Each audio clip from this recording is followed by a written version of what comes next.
Britain has published a damage map for London if a nuclear explosion occurs amid the escalation of the conflict in Ukraine. The Daily Express writes about this, citing experts. The hands of the Doomsday clock have been moved 1 second closer to midnight, with only 89 metaphorical seconds separating the world. One of the reasons for calculating the danger is the possibility of starting a nuclear war. Alex Evans comments on the situation. The publication specified 4 potential areas of damage to London, provided that Russia decided to hit the Topol SS-25 nuclear bomb with a capacity of 800 kilotons. The first option is that part of central London will be razed to the ground. The second is the average radius of damage to the city and the collapse of several buildings. The third is serious burns to the body for the population of several districts. The fourth was light explosions on the outskirts of the capital. According to the publication, the conflict between the two countries may escalate, as indicated by several factors at once. Negotiations between Russia and the United States on Ukraine without Kiev's participation, Europe's increase in defense spending, and British Prime Minister Keir Starmer's promises to send troops to Ukraine. Recall, Britain announced what it said was its largest package of sanctions against Russia since the early days of the war in Ukraine, including companies worldwide that supply components used by the Russian military. The package, timed to mark the 3rd anniversary of the Russian invasion, also targeted North Korea's defense minister No Kwang-chol over the deployment of North Korean forces in Russia and Kyrgyzstan-based Keremet Bank. Britain's Foreign Office said it was sanctioning producers and suppliers of machine tools, electronics and dual-use goods, including microprocessors used in weapons systems. These were based in a range of third countries including Central Asian states, Turkey, Thailand, India and China. The Russian embassy in London did not immediately respond to a request for comment. A Chinese embassy spokesperson said the sanctions harmed the legitimate rights and interests of Chinese companies, adding that they had no basis in international law.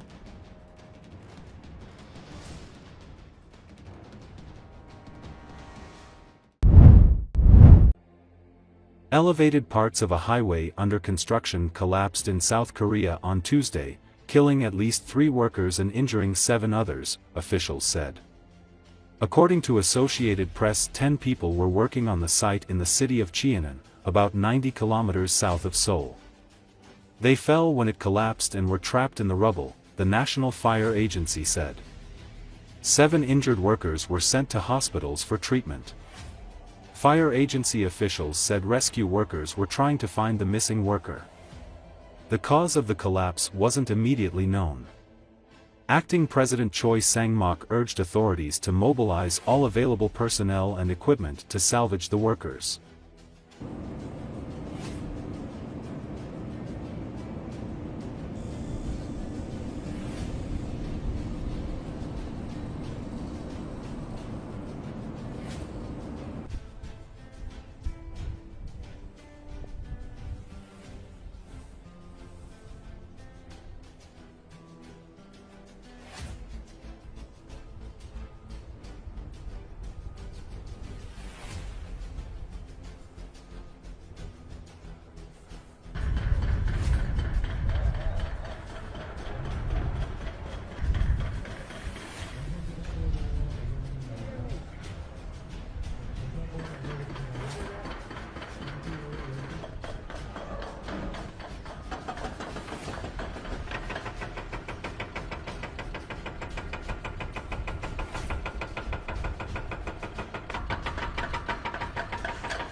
A contentious Trump administration proposal to give the U.S. $500 billion worth of profits from Ukraine's rare earth minerals as compensation for its wartime assistance to Kyiv has been taken off the table, President Zelensky said Sunday, indicating a more equitable deal is in the works. According to Associated Press, Zelensky had earlier declined a U.S. draft agreement on exploitation of his country's valuable minerals such as lithium used in the aerospace, defense, and nuclear industries because it did not contain security guarantees and came with the $500 billion price tag. We want a successful agreement, and if we will understand each other with partners, I hope that it will be, we will sign this first agreement, or memo on which base I will prepare other documents, Zelensky told a news conference at a forum of government officials in Kiev marking the 3-year anniversary of Russia's full-scale invasion of Ukraine. The Ukrainian leader said considering aid as a debt to be repaid would be a Pandora's box. That would set a precedent requiring Kiev to reimburse all its backers. No further details were given on the state of negotiations. Ukraine has insisted on security guarantees that it needs to deter any potential Russian aggression in the future. Trump's special envoy to the Middle East, Steve Witkoff, said on CNN's State of the Union that he expects a deal this week allowing the U.S. to play a greater role in exploiting Ukraine's mineral resources. Treasury Secretary Scott Bessent said the administration's minerals plan was to create a U.S.-Ukraine partnership, calling it a win-win. Zelenski's chief of staff, Andriy Yermak, left the Kiev forum early along with Economic Minister Yulia Sviridenko for what Yermak said were talks with U.S. officials on a potential deal. Trump's engagement with Russian officials and his recent agreement to reopen diplomatic ties and economic cooperation with Moscow have marked a dramatic about-face in U.S. policy that has rattled leaders in Ukraine and across Europe.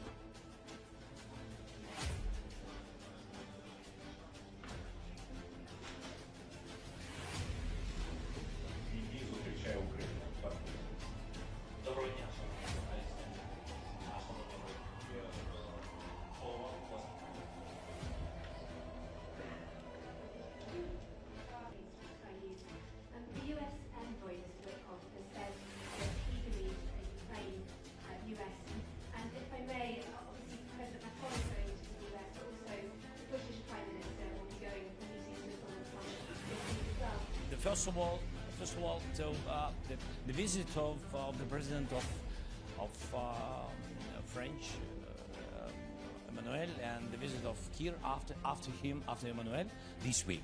Yes, next week. Yeah, very important because they have to be at the table. To my mind, I mean Europe, and who will represent Europe? I can't tell you now exactly, but I think that one person will represent EU, and of course UK has to be at the table. And if we speak, for example, about security guarantees,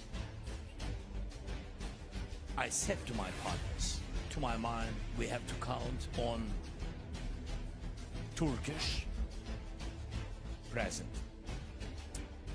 Why? Because it's very important. Who will be ready to give us real number of contingents?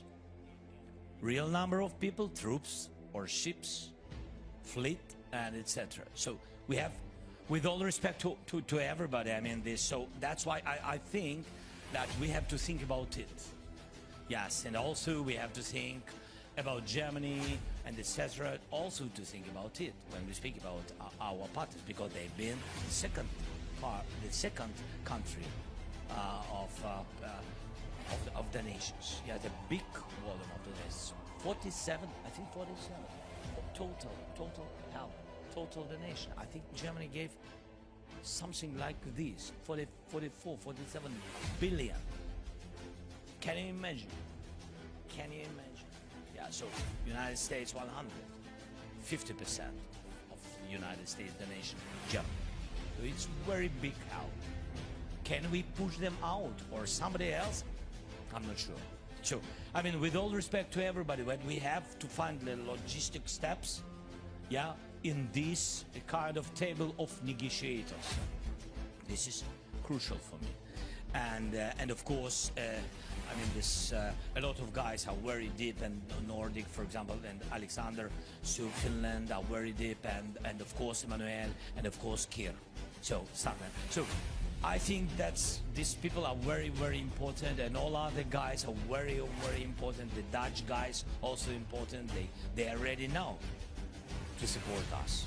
Now, yes, with some point of I don't want to go further to details of contingents during any kind of ceasefire or something like this. Yes, so that's why I said that it's urgent visits of France and of UK to United States, and I think that they will describe real situation to our strategic partners, and then they will come back, and I think we will have meeting with all the partners of Europe and we'll decide our next steps.